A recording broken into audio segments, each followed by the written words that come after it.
Vous êtes bien sur la radio nationale et vous avez fait le bon choix. Il est 7h à Djaramana, même heure à Fenkolo, c'est à Sikasso. C'est l'heure de votre journal. Bonjour et bienvenue.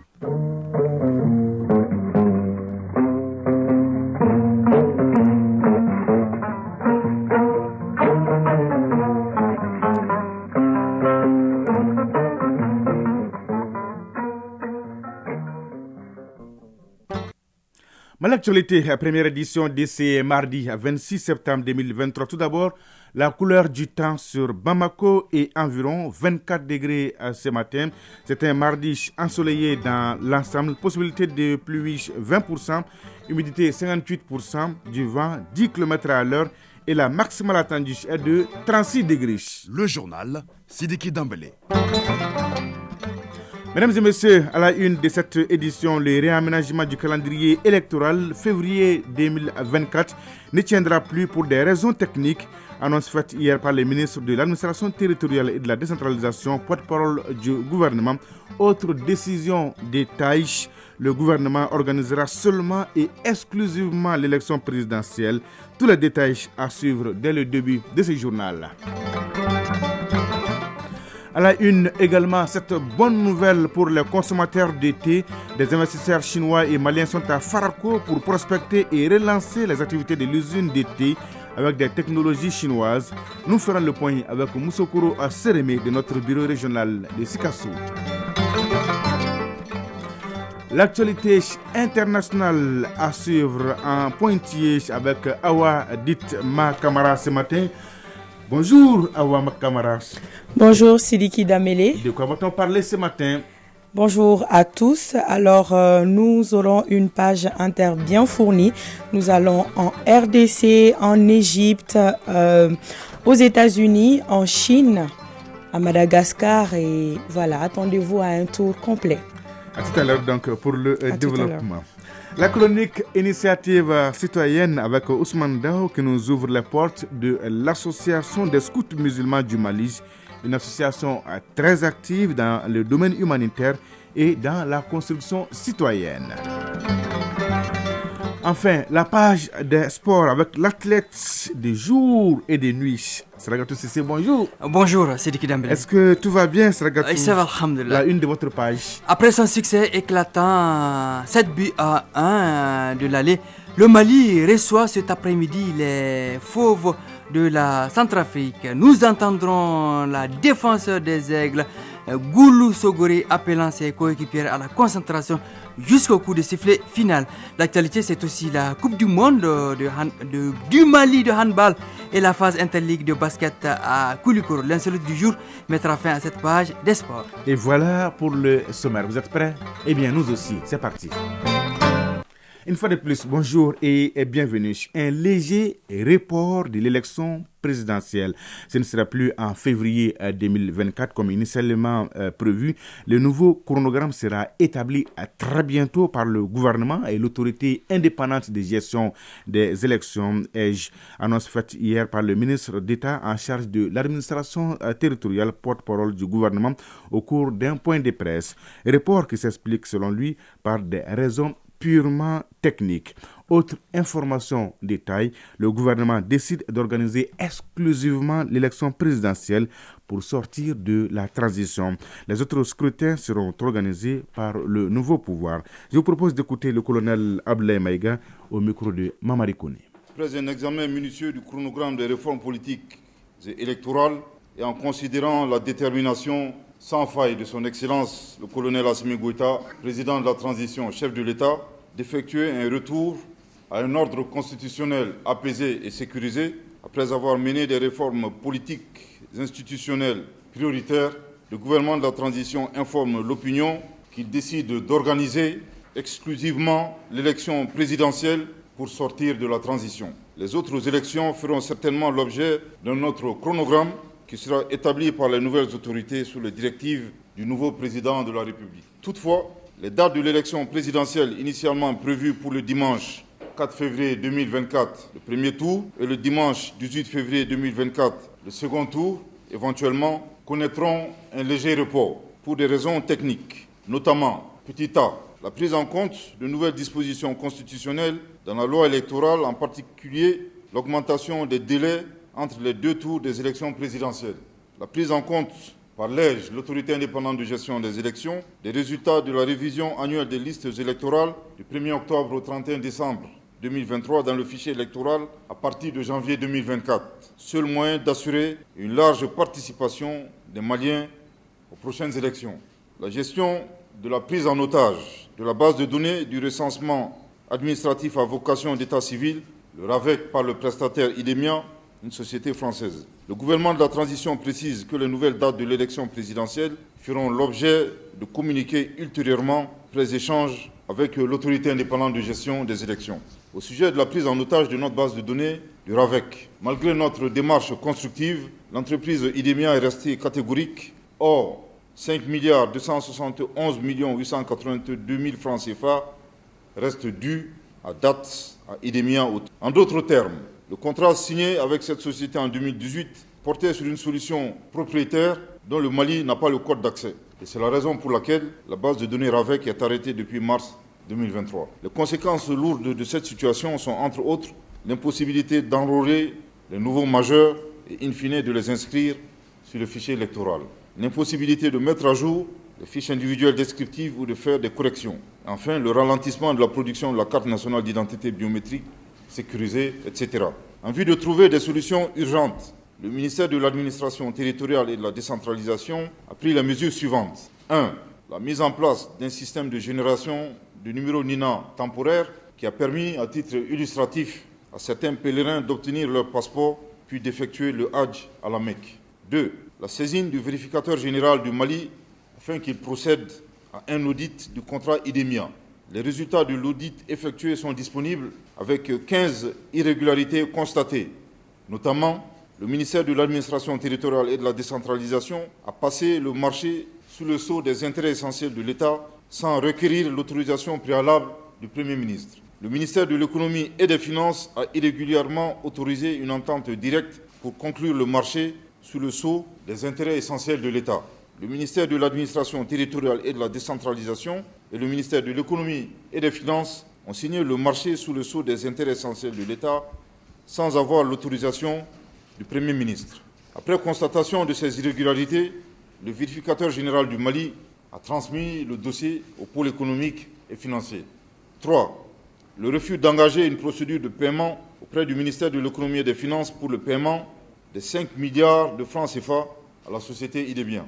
4. Le démarrage, sur instruction de son Excellence le colonel Assimi Goïta, président de la transition, chef de l'État, des démarches administratives pour effectuer dans les plus brefs délais le basculement de notre base de données sur un autre système qui sera exclusivement contrôlé par le Mali sans aucun risque de vol de données ni de prise d'otages. 5. La modernisation de la révision annuelle des listes électorales en mettant à disposition des usagers un site web qui sera opérationnel le 1er octobre 2023. Ce dispositif électronique qui s'arrime avec le travail des commissions administratives de révision des listes électorales permettra, entre autres, de rehausser le taux de participation aux élections. Le colonel Abdoulaye Maïga, ministre d'État en charge de l'administration territoriale, porte-parole du gouvernement. L'actualité sur autre plan, les membres de la Cour suprême à l'école de la discipline financière et budgétaire, l'activité juridictionnelle participe au rétablissement de l'ordre public financier, mais aussi de la lutte contre la corruption. C'est un exercice financier avec comme objectif essentiel de renforcer les capacités de la section des comptes de la Cour suprême. Une section qui a pour mission le contrôle et les vérifications de l'ensemble des rapports pour détecter les infractions financières. Harid Martina a suivi le lancement de la formation, son reportage. La discipline financière et budgétaire est un véritable tribunal financier, voire une juridiction administrative spécialisée chargée de réprimer les irrégularités commises en matière de finances publiques. La Cour suprême, en vue d'une meilleure appropriation de cette importante matière par les juges du siège et les magistrats, organise une session de formation de quelques jours. Quant à l'animation de la session, elle est assurée par le procureur général du roi près de la Cour des comptes du Royaume du Maroc. Dr Fatoma Tira, président de la Cour suprême. Le contexte général de la gestion publique évolue et c'est heureux puisqu'il s'agit d'y introduire davantage de rigueur en vue d'une meilleure performance globale des services publics au service des citoyens, mais aussi d'y accroître la transparence en matière financière dont le garant est l'ultime et dernier rempart de la Cour suprême à travers la section des comptes. Cette formation permettra aux membres de la Cour suprême d'acquérir de nouvelles connaissances tant sur le plan procédural que jurisprudentiel et doctrinal. Brahim Benbit, procureur général du roi près la Cour des comptes du Royaume du Maroc. Ce cycle de formation revêt un intérêt particulier au regard de la fonction répressive des ISC à caractère juridictionnel, constitue un outil qui permet à la juridiction financière de contribuer à l'amélioration de la gestion publique. Mama Sinenta, président de la section des comptes de la Cour suprême. C'est une activité qui participe du rétablissement de l'ordre public financier, mais également de la lutte contre la corruption. C'est également important, d'autant plus que notre partenaire, la Cour des comptes du Royaume du Maroc, est aujourd'hui une IEC qui est la plus ou la mieux avancée en Afrique dans cette matière. La session de formation de quelques jours est financée par la délégation de l'Union européenne à travers le contrat de soutien à la transition au Mali, un appui institutionnel couvrant les domaines du renforcement de capacités. Radio Mali à Sikasso et environ 98.3 MHz en FM. Faire de la troisième région un véritable pôle industriel central sous-régional. Voilà l'ambition de la Chine avec des acteurs régionaux de la région de Sikasso qui veulent développer les potentialités dont regorge la ville.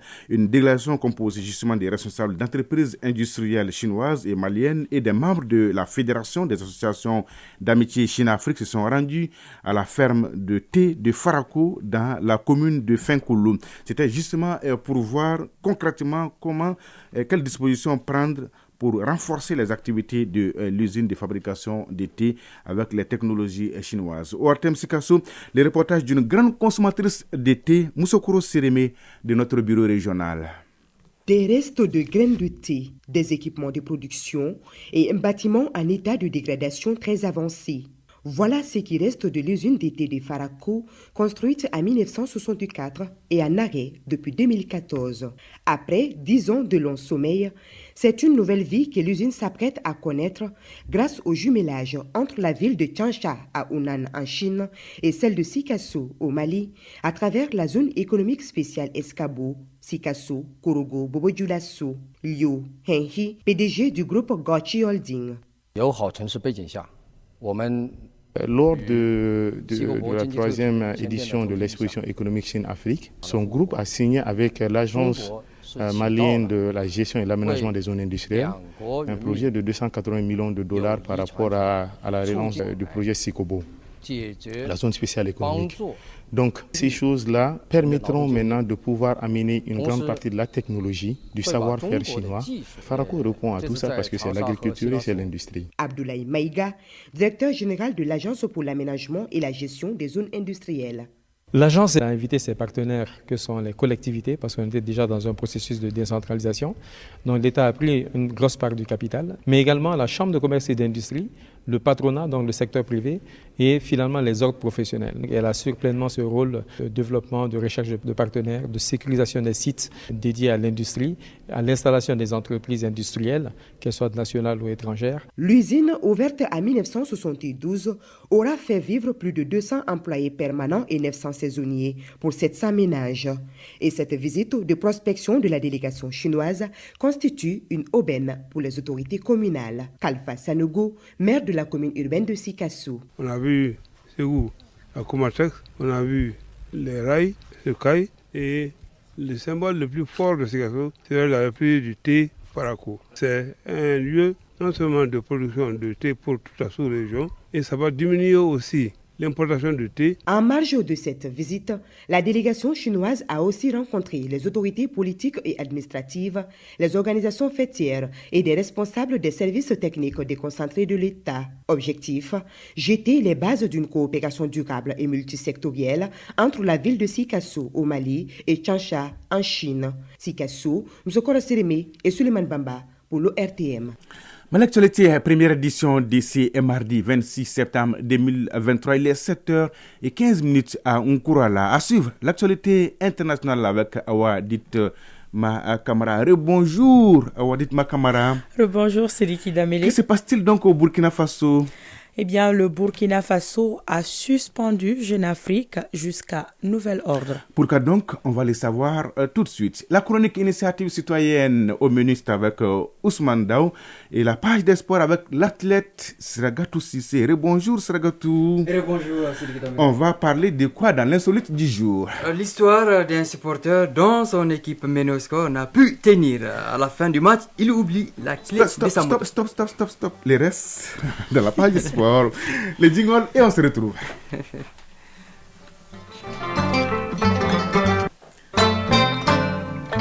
Au Burkina Faso, le gouvernement suspend donc la publication du magazine Jeune Afrique et c'est jusqu'à nouvel ordre.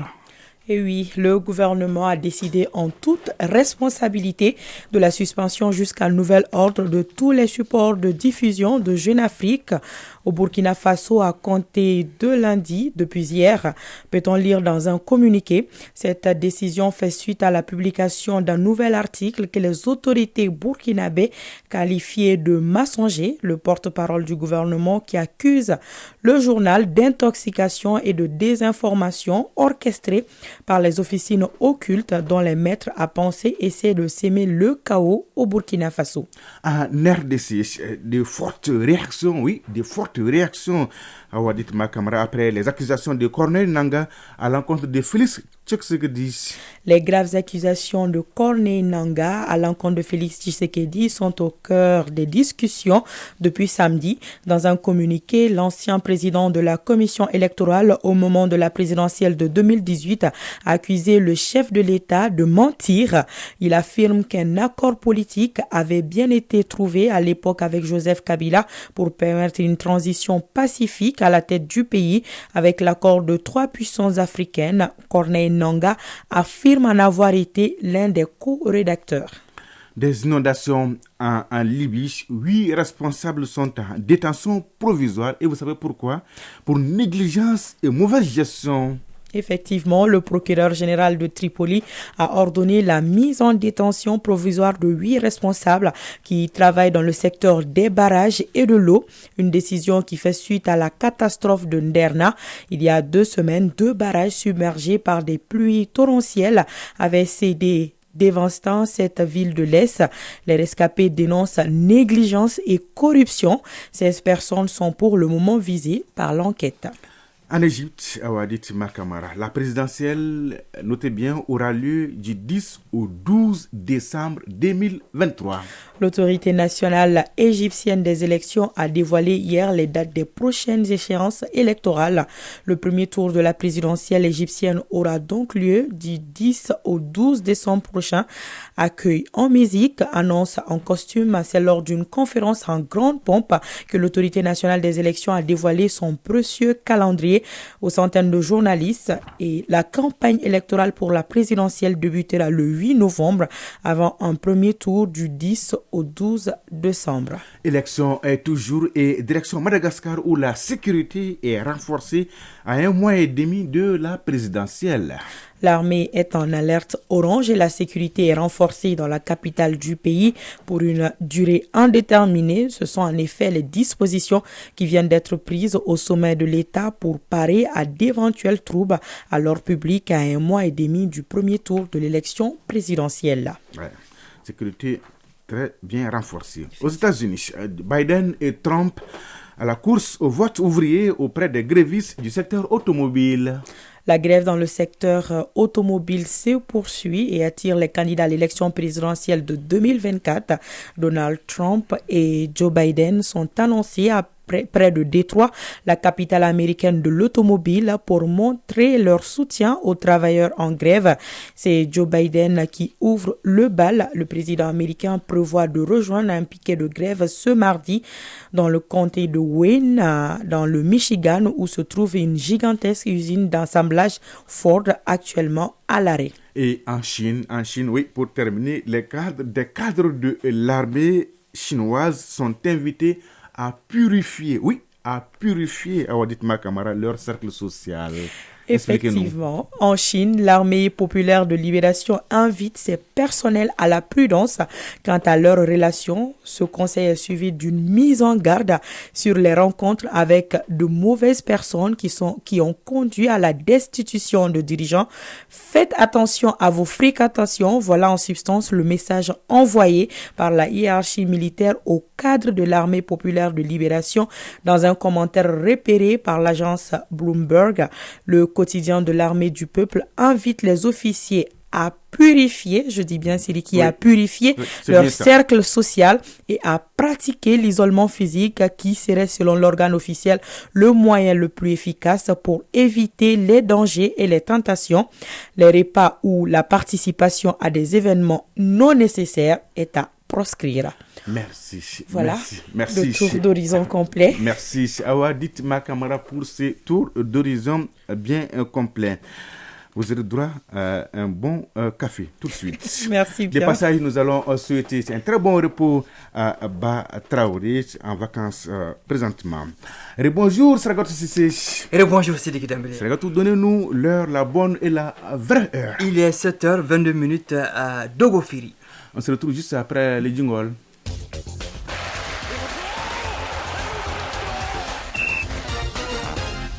Et bien, on va commencer par les éliminatoires de la CAN féminine. Les Aigles Dames du Mali accueillent les Fauves de la Centrafrique cet après-midi au stade du 26 mars en match retour du premier tour, Sragatou. Oui, victorieuse à l'aller 7-1 des Fauves de la Centrafrique. Les Aigles du Mali Dames seront motivées à l'idée de faire plaisir à leurs supporters. Les Aigles Dames vont-elles appuyer à nouveau sur l'accélérateur? La question a été posée à la défenseur Goulou Sogoré par Hawa Kamisogo. Écoutons. On a un bon groupe, un groupe qui vit bien, donc ça va. Puis on a fait une première victoire contre la Centrafrique, donc tout va bien. Oui, on espère gagner. En tout cas, on va tout faire mieux que le match aller. Marquer plus de buts ou au moins encaisser 0 but. Venez nous supporter au stade 26 mars. On est chez nous et on espère poser un bon match. Toutes nos excuses pour la qualité sonore de l'intervention du Goulou Sogori. Alors, Sidiki Dembélé, au deuxième et dernier tour qualificatif, le Mali va croiser le vainqueur de Guinée-Île Maurice. À l'aller, la Guinée a fait gagner 8 buts à 0. Et rappelez-nous le score du Mali à l'aller. 7 buts à 1. 7 buts à 1. Ouais, face à la Centrafrique. On appelle ça un score fleuve, c'est ça? Tout à fait, oui. Ok. Coupe du Mali de handball, la deuxième journée des matchs de poule est au programme ce mardi avec 4 rencontres. Dans le groupe H, les messieurs à 10h, Centre Omnisport de Missabougou, Mameracé de Kati. À 12h, suivra le duel des dames entre l'Ice Police et le Sigui de Kai.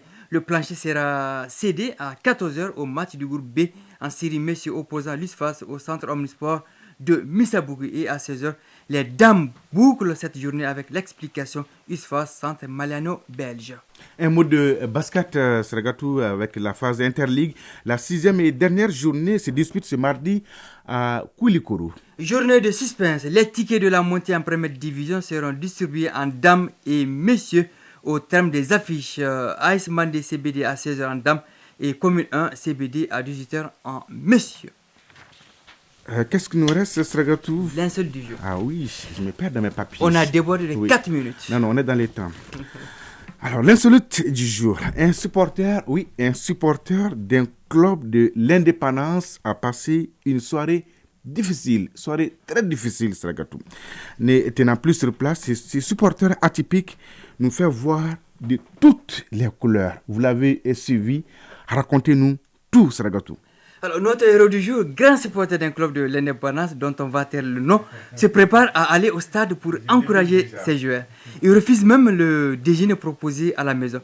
Le coup d'envoi est donné. Au bout de 5 minutes de jeu, son club encaisse un but.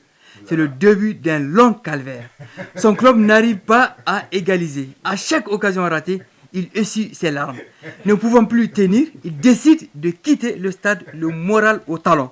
Au moment où il s'apprête à démarrer sa moto garée au parking, il entend les supporters crier « but ». Il regagne sa place et son équipe a égalisé. Il regagne sa place et trouve que le but inscrit est le deuxième encaissé par son équipe. Alors pour rentrer à la maison, il tente de redémarrer sa moto avec une vieille brosse à dents ramassée par terre. En réalité, il a pas de la clé. Tout à fait, il a comparé la clé de sa moto à cette brosse à dents. Le foot, c'est une vraie patience. Initiative citoyenne. Le développement par nous-mêmes. Alors, vivement qu'il retrouve la clé de sa moto. La clé était dans sa poche. C'est encore plus grave. Dans la chronique Initiative citoyenne de ce mardi, Ousmane Daou nous fait découvrir l'association des scouts musulmans du Mali. Elle s'est fixée comme objectif de former des jeunes avec des valeurs de patriotisme, de civisme, de solidarité et d'entraide.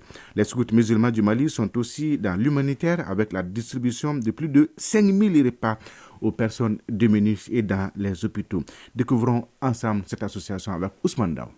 L'Association des scouts musulmans du Mali se bat pour inculquer à la jeunesse malienne des valeurs comme la citoyenneté, la solidarité, le respect et le patriotisme.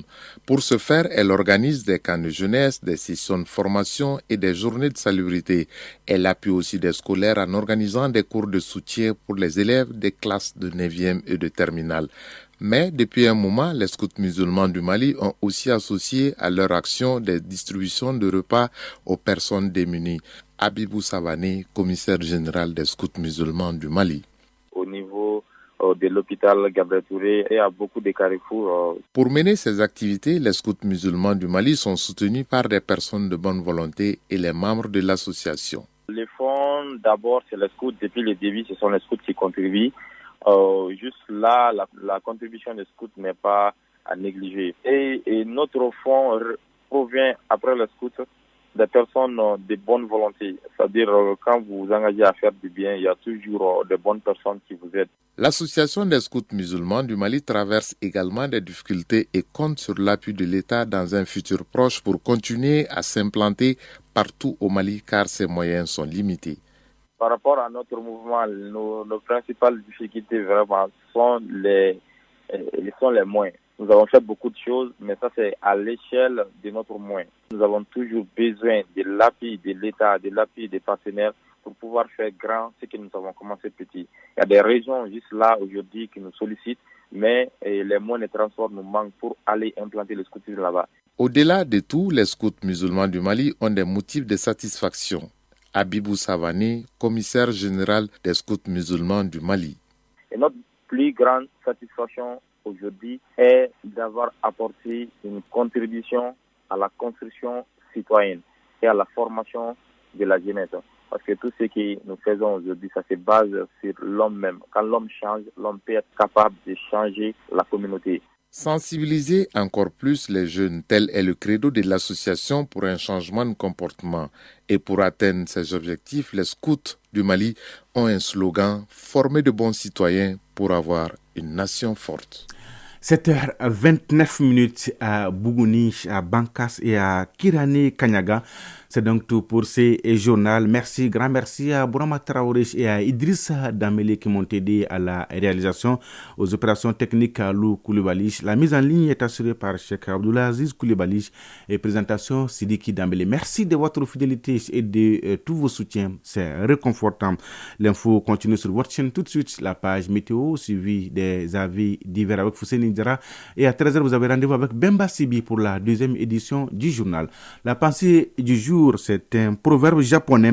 On ne peut pas chasser le brouillard avec un éventail. Oui, on ne peut pas chasser le brouillard avec un éventail. Mesdames et messieurs, prenez soin de vous et des autres. Excellente journée de mardi à toutes et à tous. Au revoir.